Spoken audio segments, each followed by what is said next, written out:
Hello, it's Gedmis again. This time I have a rather unusual rounded square-shaped automatic dress wedge in my hands, and I have to admit it looks promising. But let's start from the beginning.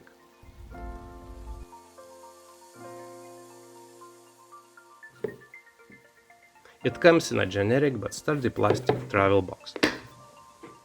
Not surprisingly, the warranty card and user manual are included.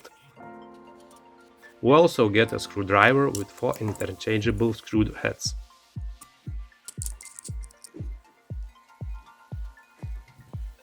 The wedge's design has a strongly retro vibe. Its size is modest, measuring 36mm in both width and height, which is typical for a classic retro-style wedge. The wedge features a finely polished stainless steel case and a domed reinforced mineral crystal. That said, in this price range, a sapphire crystal would have been preferable. By the way, the retail price of this wedge is about $110 plus taxes. One pleasant surprise is the screw-down crown, screw-down back and the declared 100-meter water resistance, which is a great feature for a dress-style watch. Another interesting detail is the non-standard lugs, known as wire lugs. They are fixed to the case but can be removed by unscrewing the tiny screws. I'll demonstrate that a bit later. The square case is nicely rounded, with smooth, gradually curved edges.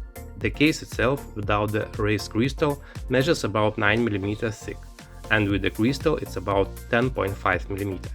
The crown is relatively small and sits low, contributing to the watch's overall elegant look. On the back, near the lugs, we can see small indentations with recessed screws. Now, before we taking a closer look at the dial, let's see how it wears on my 17.5cm wrist. As you can see, the crystal is quite reflective, especially noticeable outdoors.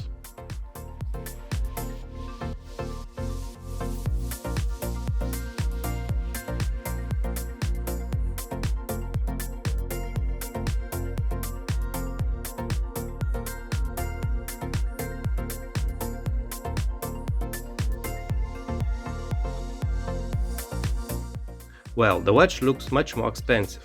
The watch design resembles that of a Hruodland F028 watch. The dial isn't identical, but it's quite similar. The blue background is darker at the edges and gradually lightens toward the center. We have 3 thin metallic hour markers at 3 and 9 o'clock with a doubled marker at 12 o'clock. Elsewhere, thin white lines are used. Around the outer edge there is a minute scale with 13 to 24-hour numbers. Although this scale helps more precise reading of the minutes, I believe the dial would look cleaner without it, and the hour numbers are almost unreadable as they are very small. Above 6 o'clock there is a small second subdial, which I think could be slightly smaller. Just below 12 o'clock we have the brand logo in a very small font, along with the automatic inscription. There is no date, but for this design I prefer the dial as it looks more seamless. The elegant, thin metallic hands are neatly glossy, providing good contrast with the blue dial and making them easy to read. The dial looks beautiful and complements overall design well. Moreover, the domed crystal creates optical effects depending on the viewing angle.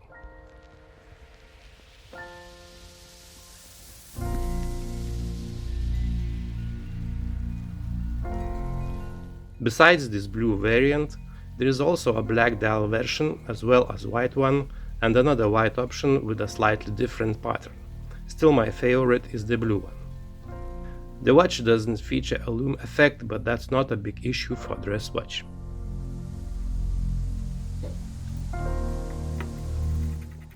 An interesting feature is that the strap is held in place by wire lugs.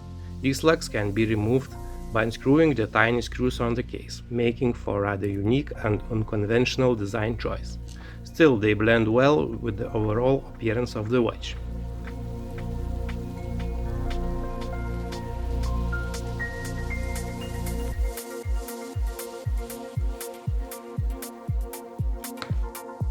The strap comes in an unusual brownish gray color and is relatively wide, 22mm at the lugs, which is quite substantial for a 36mm case.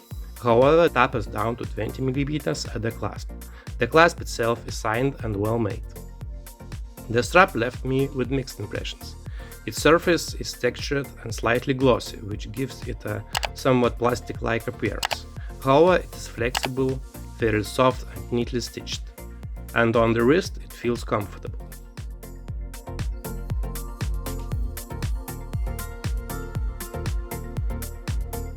The watch is powered by the Chinese Seagull ST1701 automatic movement. It's a decent and durable movement with a small second hand at 6 o'clock.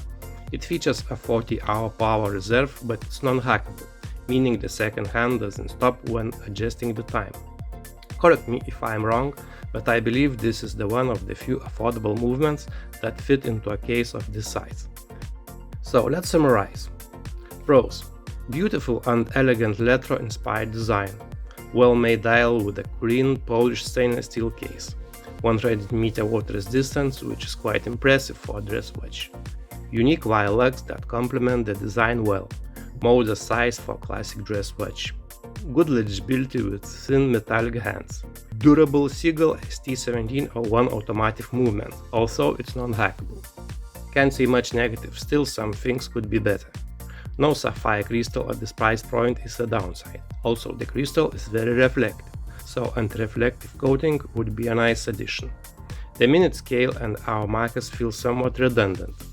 The strap is decent, but the texture gives a slightly plastic-like appearance. Overall, despite a few minor drawbacks, this is a beautiful and well-crafted watch, and it looks much more expensive. Let me know in the comments what you think about this watch. I hope you liked this review. Please hit like and subscribe to the channel. It helps the channel to grow. Thanks for watching and see you next time. Bye bye.